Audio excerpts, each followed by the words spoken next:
I don't know if I'm gonna get this done. Big problem here, guys. Today is the final day of the rewire. We're changing over from the old system to the new system. So this consume unit needs to get done pronto. Our guys called in sick and the customer's coming home with the family in a number of hours. So I realistically need to get this consume unit done in 2 hours. Can I get it done in 2 hours? Let's see. First thing I need to do is get all my new cables in check. Get everything nicely straightened out. There's lots of kinks and curves in all these wires. Nothing worse than working with spaghetti. I like spaghetti. I don't want to work with spaghetti. Did you eat the spaghetti? People always wonder, how can you tell what all these cables are? And it's really quite simple. You can narrow it down quite quickly by looking at the size of the cabling. These cables are very small. These are 1mm cables. So I know that they can only be lights or smokes. So we've got it labeled here as smoke detectors, and the lights ground floor, lights first floor. I then look at these bigger, slightly bigger cables here. These are bigger than these ones. So these are the lights, these are the socket cables, and then the cables get bigger. So I automatically know this is likely to be the cooker cable because this is now a 6mm cable. I can feel it already. My mission now, I'm going to shorten these cables. This is a bit wild to be working with cables this long, and it's not necessary. So consuming is going exactly here. So I'm going to shorten these cables down and give them a bit of a tidy up so that everything is a lot nicer. So when this board comes off, it's going to be nice and neat to work with.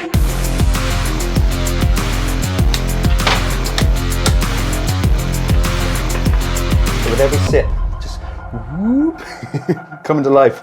So obviously trunking in houses is not desirable. Now we've ripped out all these old cables, we've put the new ones in this trunking, but what's going to happen here is the client is going to be putting a boxing around all of this, a wooden boxing all the way around there, and a set of cupboard doors right here. So none of this is going to be on show. It's going to be nice and beautiful. Ben doesn't think I can do it. Oh, we're testing as well. Oh, well, there's going to be the dead tests, obviously. We're getting the dead tests. In there for you there, I'm all nice and neat, ready to go. You have. You must have some faith in me then. Just a little bit. All right, that's it. That's it. It's on now. It's on. Guys, I'm up against it. That coffee has not kicked in yet. I need to turbo things up a bit. I'm actually going boxing later on. I have my speedboat with me and I have an idea. When all else fails, fitness will prevail. Oh, here we go. What are you doing? It's got the blood pumping. I'm ready. I am ready. All right. Whew, here we go.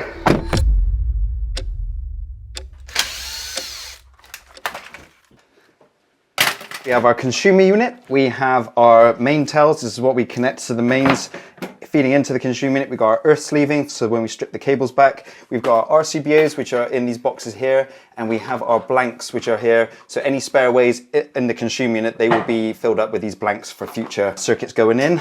More earth sleeving of different size, and we have our tail gland here. This basically goes into the consumer unit, so these cables then go into that to finish it off nicely. Right, new consumer unit, let's get that cover off. Lovely, lovely, lovely. You basically work to the speed that you're capable of, and I will not be working any faster than the speed that I know will still produce the best result. It's really important with stuff like this. Obviously, safety is the #1 aspect here. So yeah, I'm just gonna work as fast as I can and see what I can do. Get our grommet strip in here. This stops our cables getting skagged. It's always neater to try and bring all the cables in through the same hole, and it's easier to dress into the board when all the cables are coming from the same direction upon entry. Next important, you want to get all the knockouts done before the board goes on the wall. It's a heck load easier to do it now than when it's up there. So this is our 35mm tail gland going in. So that means the cables are going to be, the main tails are going to be dressed into the board nicely. You see the two big ones here? That's for your live and neutral going in there, and then the earth goes through this separate one here. Also creates a fire seal for it as well, which is great. And once this board is put on the wall and all the cables are in, we'll be sealing this up with some fire mastic as well. So if there was to ever be a fire starting here, then it can't just go straight at the board and then rise up the wall. All our power's off. The DNO have been in, they've disconnected the main power for us, which is great. So there's no need for the DNO police to be called here. You serious?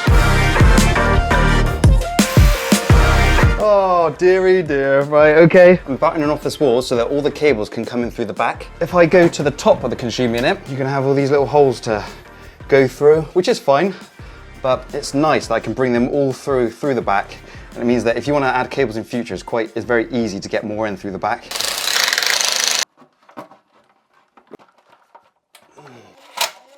Sure, I love these spirit levels. You just magnetic, straight on there like that. They don't get in the way. Link in the description, guys, if you'd like one of these. You always, when you fit a consumer unit, you always put the bigger circuits this side and work your way back. So that would be like shower, cooker, hob, sockets, lights, smoke detectors. The reason being is that because they're all interlinked with a bus bar, the power comes in here. You want the nearer circuits to be the ones that draw the biggest power because they've got less, they don't have to travel along the bus bar so far. So it just helps with like things with heat buildup on the bus bar. My main earths here going to the left. My bigger circuits are coming over to the right. I've moved all the lighting cables far this way, as far from the main switch as possible. My socket cables are generally like your middle-sized circuits, so they've gone into the middle here. Cooker and the hob have gone to the right because they're the ones going in first. So this helps me a little bit. When I'm stripping back, it's a little bit organized now. So the old consumer unit here had RCD protection, but it was one RCD that was shared across all of the circuits. So if there was to ever be a fault in this house, then that RCD would trip and leave the customer with no power whatsoever. So what we're doing here is we are fitting what's called RCBOs. They fit in on the DIN rail here, and basically every circuit has an RCBO. What it basically has is an RCD built into every single one of these. We always fit RCBOs now because if you have a fault with, say, your cooker, then simply your cooker would trip, not the entire house like the old system would have. So I always aim to do consumer units as neatly as possible. I do get criticism sometimes, not particularly on my work, but just in general, people saying, well, it doesn't really matter as long as the board is safe, then the neatness doesn't matter. What's your thoughts on that, guys? Drop it in the comments to what your thoughts are on neat consumer units.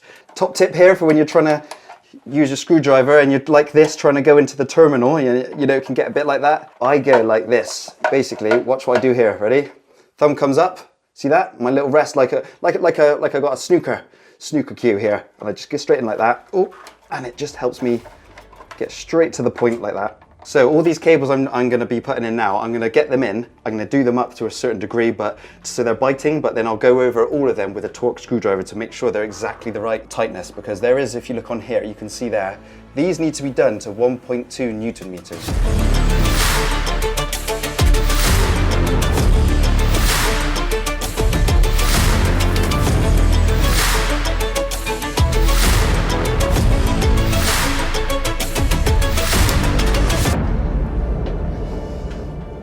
So what can make life easier is just doing a couple of these tests as I go. Big Ben told me that he'd finished on the sockets upstairs, so I'm going to get a continuity reading to prove that they're complete. That's a good sound, that beep is a good sound. That means we've got a continuous loop on the ring circuit upstairs. 3.58, brilliant. Saves me having to undo this again then. This means that now I get these cables in, they don't have to come out again. There's still some more tests I need to do, but I can do those tests with it all connected. I know it's a socket circuit because it's 2.5 size cables, so these are socket cables. What I've done is I've just put an up arrow on the actual breaker just to indicate that it's the upstairs sockets. So when I come to label the consumer unit, it just makes my life a bit easier that I can see. Or if anybody's doing any maintenance on this board, that they can see that up arrow, like, oh, okay, that socket's up. The next one would be sockets down and so on. Cool thing here is when you're putting the earth sleeving on, what I do is don't measure it off first. What you do is you push it on like this, straight on, all the way on to as far as it can go. You then just bend it over like this. I know that's where the copper is there, and I then cut it about here. I leave enough so that once I cut it like that, it's like this. That's now enough for me to double the end over. So now, and I'll double the end over like this with a pair of pliers, like that. Give it a squeeze like that, and you got it nice like this, ready to go straight into the connection. We have just passed the halfway mark with the board now. Things are going well, but there is still quite a bit to do. We've got to get the main cables in, we've got to get it buzz bar in, more cables to dress in, and get it labeled, and do some basic tests before we can even get the power on. I'm losing it. I'm hot, I'm hungry, I'm getting slowly delusional. So what I've done here is I've deliberately kept all the earths nice and high, so they come up, swoop round, and then go in. And I've deliberately kept all the live and neutrals quite nice and low as they curve round. The cables come through here and they just go just tucked behind the RCBO, and then they come up and over like that. And then that way, I'll give this a bit of a neaten up in a minute just to get the heights a bit better. But generally speaking, you want the heights to be sort of down here and the earth's up here so that they're not sort of conflicting with each other. Same with the live going in, straight up. We've got an earth rod system on this installation, so the earth rod is actually directly underneath the floor, underneath us here. So that's already been pre-connected and connected straight into the board. So we don't need to bring anything else up this gland. My electrical spidey senses are tingling this morning and telling me something's happening today. I knew it. Some strands end up sticking out like that when you've bent them around a bit. So what I now do is I just give it a little trim off the end just so all the strands are nice and level. People have got different methods. I like this as mine. And then I give it a little slice down here. So I can still just about see the tiniest bit of copper there. That's good. That's not a bad thing. It means that when I do up this screw, it pulls in the clamp which holds the cable. And as that happens, I know that my clamp is clamping directly to the copper conductor, because what can happen is that if you can't see the copper anymore and you do that clamp up, you could potentially be clamping straight down onto the insulation of the actual cable. So you're not getting a good clamp on the actual copper conductor that's needed. You end up clamping on the sheathing, which is when things like arcing and sparking and heat buildup can happen. But anyway, enough talking, guys. I have got to crack on. I am up against it.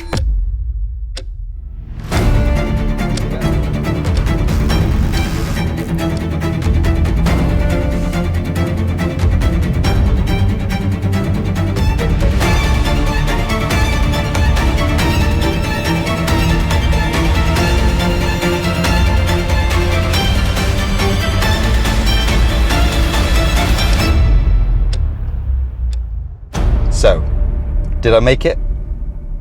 Of course I did!